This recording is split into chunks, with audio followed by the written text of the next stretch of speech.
তবে আমরা মনে করি যে কোনো পাবলিক প্রোগ্রাম করার ক্ষেত্রে এই বিষয়ে সরকারের পক্ষ থেকে আমরা ভাবছি সেটাকে কিভাবে বাস্তবায়ন করা হবে সেটা এখনো সুনির্দিষ্টভাবে আলোচনা হয়নি।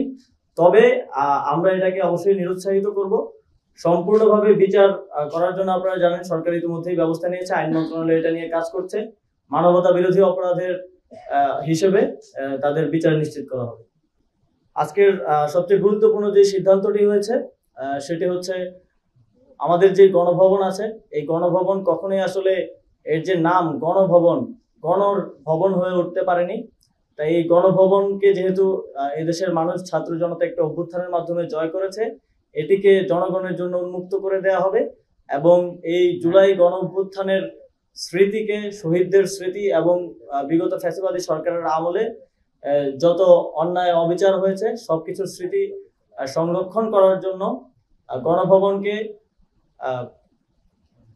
জুলাই গণ অভ্যুত্থান স্মৃতি জাদুঘর হিসেবে প্রতিষ্ঠা করা হবে এবং খুব দ্রুতই এটা নিয়ে কার্যক্রম শুরু হবে। গণভবন যেই অবস্থায় আছে, জনগণ যেভাবে এটিকে অধিকার করেছে, এটিকে বিজয় করেছে, ঠিক সেই অবস্থাতেই রাখা হবে।